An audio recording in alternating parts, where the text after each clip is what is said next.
I've always had a knack for sensing when something's amiss with Mark, my husband of 6 years.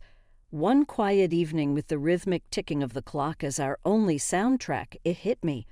Mark sat across the table, poking at his dinner with vacant eyes. "Hey, what's on your mind? You haven't touched your food," I said casually, trying to break the silence.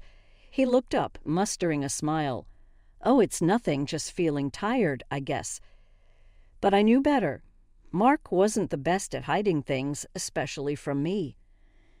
"Come on, spill it. You've been off since you walked in the door." With a sigh, he confessed, "It's my mom. She called today." My heart sank a little. Linda, my mother-in-law, was, well, let's just say she had her own way of doing things. What did she want? I asked, bracing myself for the answer. "She wants to see Jake," he said, referring to our 4-year-old son. I was surprised. Linda hadn't shown much interest in us lately, especially after our falling out. Memories flooded back of our last encounter, her unsolicited advice ringing in my ears. "That's unexpected. What did you tell her?" I asked, trying to keep my tone light. Mark shrugged. I said I'd talk to you about it. An uncomfortable silence hung between us. Despite our differences, he still wanted his mother to be a part of our son's life, but I couldn't forget her past intrusions and peculiar ways. "Okay," I finally said. "She can see him, but I have conditions." Mark seemed relieved yet cautious. "Like what?" "She can only visit when I'm around. No unsupervised time with Jake, and no pushing her beliefs on him." He nodded, understanding my unspoken fears. "Fair enough. I'll let her know." As I cleared the table, questions raced through my mind. Had Linda changed? Could I trust her with Jake? I didn't have the answers, but one thing was clear. I'd do anything to protect my son, and if that meant facing Linda head-on, so be it. That night, as I tucked Jake into bed, his innocent smile reminded me of what mattered most. I kissed his forehead, silently promising to shield him from whatever Linda might bring into our lives again. The day I met Linda for the first time is etched in my memory like a vivid scene from a movie. Mark had been preparing me all week, warning me about his different mother. "She's a bit eccentric, Clara. Just keep an open mind, okay?" he had said with a nervous laugh. I wasn't sure what to expect, but I was about to find out. We pulled up to a quaint, slightly overgrown house on the outskirts of town. Before we even got out of the car, the door swung open, revealing Linda in all her glory. Barefoot, with a tie-dye dress flowing around her ankles, she seemed to glide rather than walk towards us. Her hair was a cascade of gray waves, and her eyes sparkled with a kind of mischievous energy. "Mark, and you must be Clara," she exclaimed, pulling me into a surprisingly strong embrace. "Welcome to my sanctuary." The house was like a museum of esoteric artifacts. Crystals hung in the windows, and the smell of incense filled the air. Linda chatted nonstop as she showed us around, her topics ranging from astrology to herbal remedies. As we settled down for tea, she began talking about her lifestyle. "I've been a vegetarian for decades now. Meat clogs the soul, you know, and I draw energy from the earth. That's why I don't wear shoes." I exchanged a glance with Mark. He shrugged as if to say, "I told you." I tried to keep up with the conversation. "That's interesting, Linda.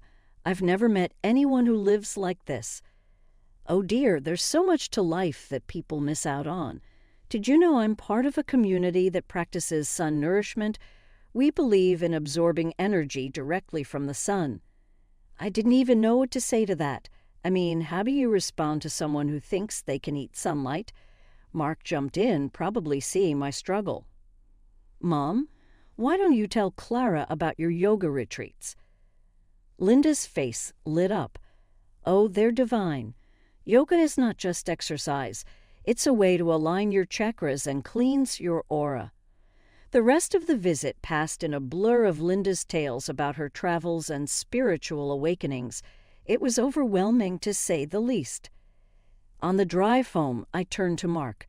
"Your mom is certainly unique," I said, trying to find the right words. Mark chuckled. "That's one way to put it. You okay?" I nodded, still processing the experience. "Yeah, just a lot to take in. She's different, all right." Our wedding day was supposed to be the happiest day of my life, and it was, mostly. Linda managed to keep her unconventional comments to a minimum, which I was grateful for. But the real challenge began after the wedding, when I found out I was pregnant. I remember breaking the news to Mark and Linda over dinner at our place. Mark was overjoyed, grinning from ear to ear. Linda, on the other hand, had a different reaction. "Congratulations, my dears. This is a sacred time. You must be very careful about the energies around you, especially during pregnancy," she said, her eyes gleaming with a mix of excitement and seriousness. I smiled politely, not really sure how to respond. "Thanks, Linda. We're really excited." As my pregnancy progressed, Linda started showing up more often, unannounced, with all sorts of herbs and books on ancient pregnancy practices. One evening, she came over with a big basket filled with who knows what. "Clara, darling, I've brought you some natural remedies and superfoods. These will ensure a healthy and spiritually aligned pregnancy," she announced, laying out her collection on our kitchen table. I glanced at Mark, who seemed as perplexed as I was. "Thanks, Linda, but my doctor has already given me a diet plan to follow." Linda waved her hand dismissively. "Doctors don't know everything. Trust me, these are age-old practices. They've helped women for centuries." Feeling a bit cornered, I decided to let her have her way, thinking it couldn't hurt to try some of her superfoods. That was my first mistake. Days turned into weeks, and Linda's influence over my diet and lifestyle grew. She convinced me to switch to a strict vegetarian diet, cutting out all meat and dairy. I started feeling tired all the time, but Linda assured me it was just my body detoxing. "Your body is cleansing itself, Clara. It's all part of the process," she'd say every time I brought up my fatigue.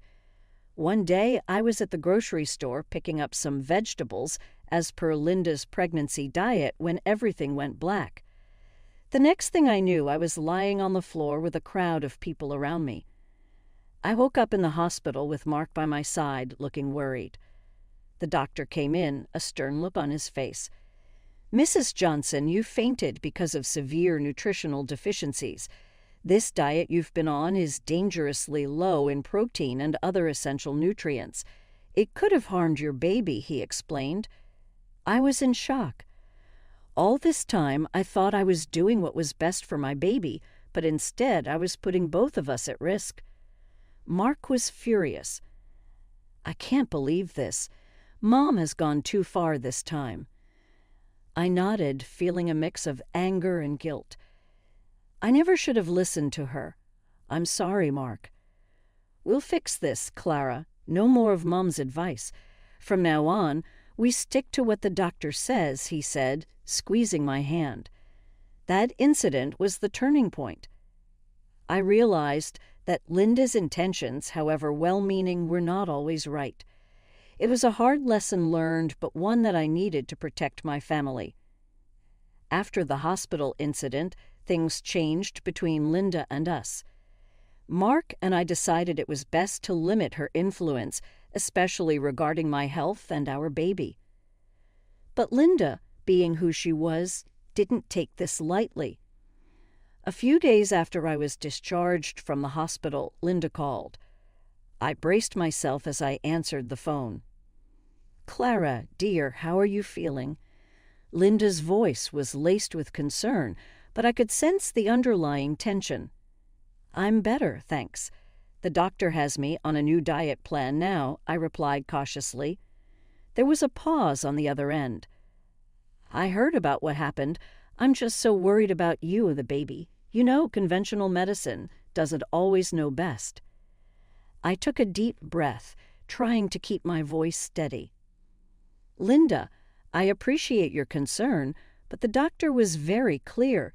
The diet you suggested wasn't right for me. It put the baby at risk. Linda's tone shifted, becoming more defensive. I've been studying these practices for years, Clara. I know what I'm talking about. You can't just dismiss ancient wisdom because of one doctor's opinion. I felt a surge of frustration. It's not just an opinion, Linda. I fainted. The baby could have been hurt. I can't take that risk. Again, there was a heavy silence before Linda spoke again. I just want what's best for you and the baby. You're part of our family now, and it's my duty to share my knowledge. I knew this conversation was going nowhere. Linda, I need to do what's best for my health and the baby's. That means following the doctor's advice.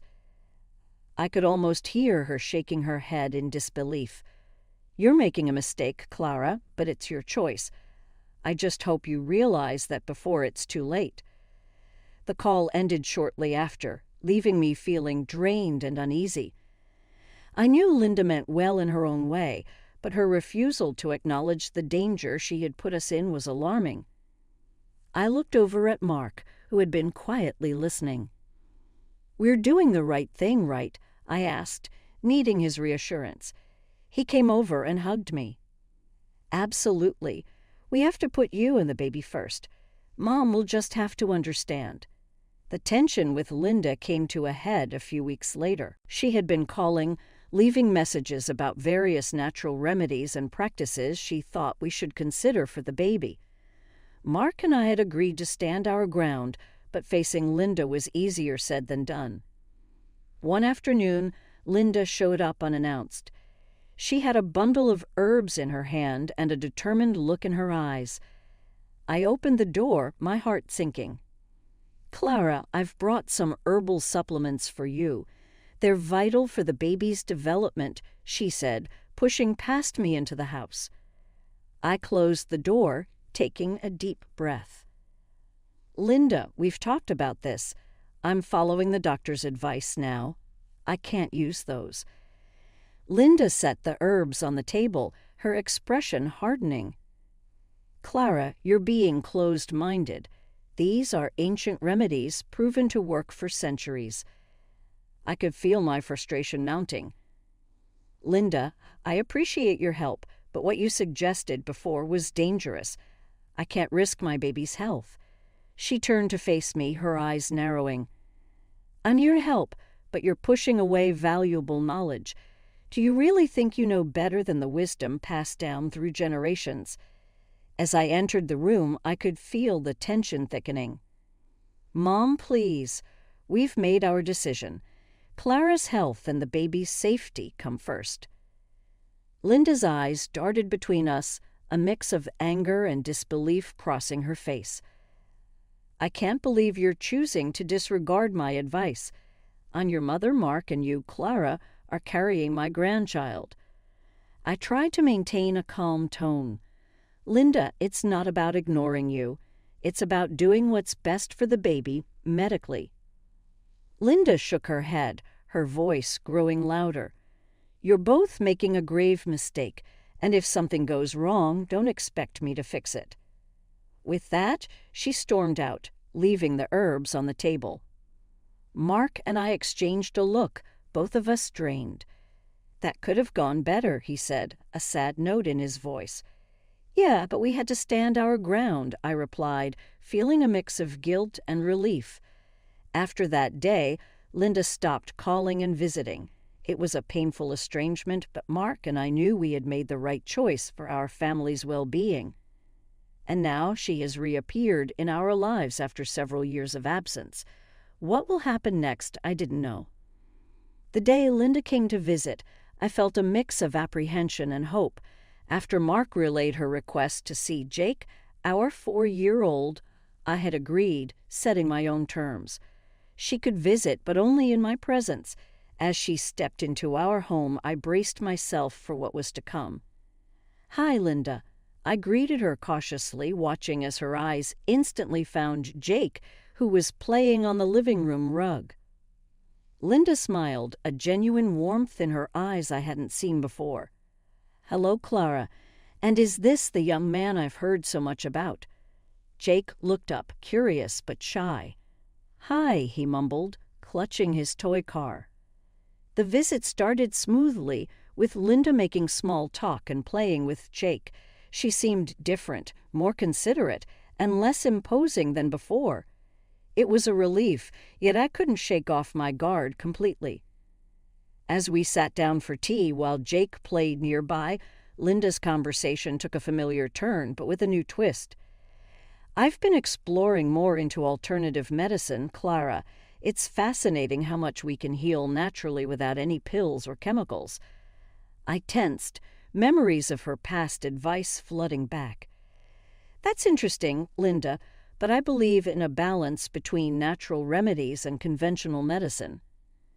Linda nodded, but there was a hint of her old stubbornness in her voice. "I understand, but I've moved past conventional medicine entirely now. I've never felt better." I chose my words carefully. "It's great that it works for you, Linda, but for Jake, I prefer to stick to the advice of his pediatrician, especially when it comes to medications." Linda paused, her expression thoughtful but not argumentative. "I respect your decision, Clara. I just want what's best for Jake in my own way." The visit ended on a positive note, with Linda promising to return soon. After she left, I sat down, trying to process everything. It was a step forward, but Linda's complete turn away from conventional medicine worried me.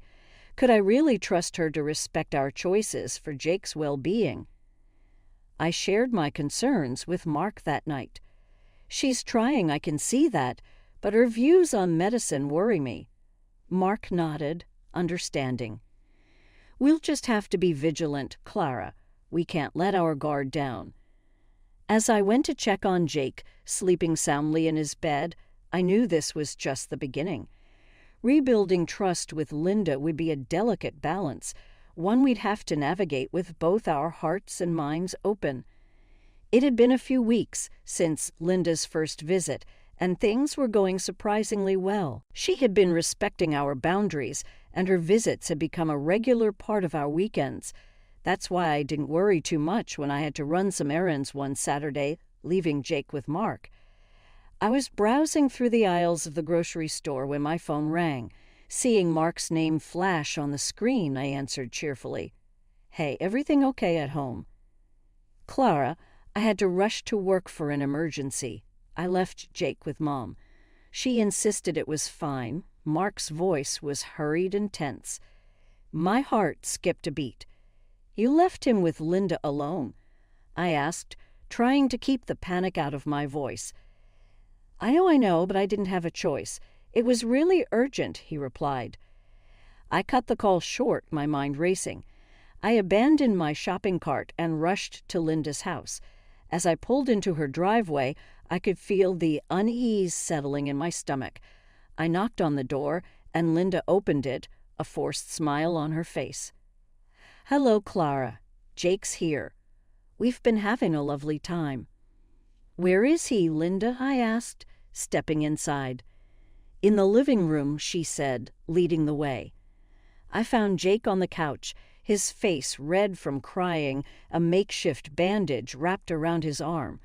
My heart dropped. "Jake, sweetie, what happened?" I rushed to his side. He winced as I touched his arm.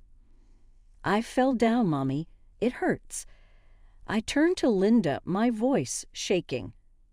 "What did you do to him?" Linda's expression was one of nonchalance. "Oh, he just had a little fall. I put some fern and a bandage on it. It's a natural remedy." I couldn't believe what I was hearing. A natural remedy. "Linda, he needs a doctor. This could be serious." Linda shrugged. "He's fine, Clara. Kids fall all the time. He'll be okay." I didn't wait another second. Scooping Jake up in my arms, I headed straight to the car. Linda's protests fading behind me. At the hospital, the doctors confirmed my worst fear. Jake had a fractured arm. I sat there holding his hand while they put a proper cast on, fighting back tears of anger and guilt. Mark arrived soon after, his face a mask of worry and regret. "I'm so sorry, Clara. I should have never left him with her." We both knew that trust had been broken. Linda's refusal to see the seriousness of the situation was the last straw. As much as it pained us, we knew we had to keep her away from Jake for his safety. That night, as I tucked Jake into bed, his small face illuminated by the nightlight, I promised myself that I would always protect him, no matter what. The lesson was clear. Sometimes love means having to make hard decisions for the greater good. The confrontation with Linda was inevitable. After the incident with Jake, Mark and I were united in our resolve. We needed to make Linda understand the gravity of her actions. When Linda arrived at our home, there was a palpable tension in the air. She seemed unaware of the seriousness of the situation, her demeanor casual as she greeted us.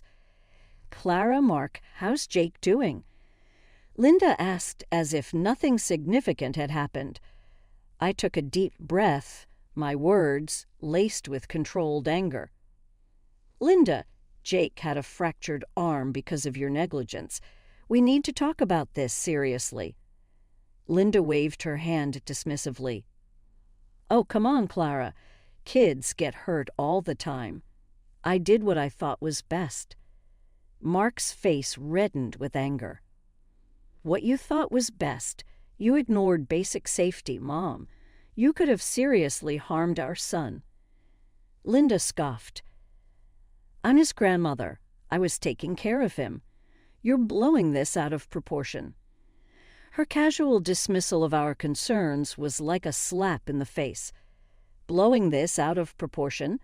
Linda, he could have had more than just a fracture.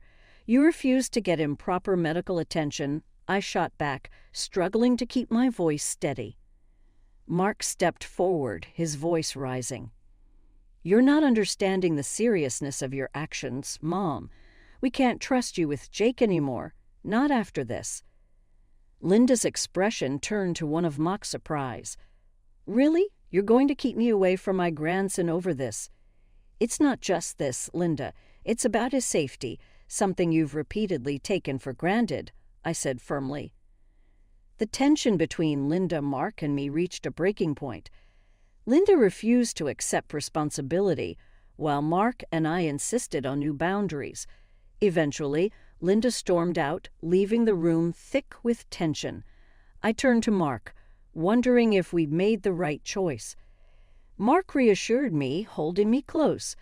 "We did, Clara. Our priority is Jake's safety." In the quiet aftermath, I realized this marked the end of a difficult chapter. Despite the uncertainty ahead, I knew we'd face it together,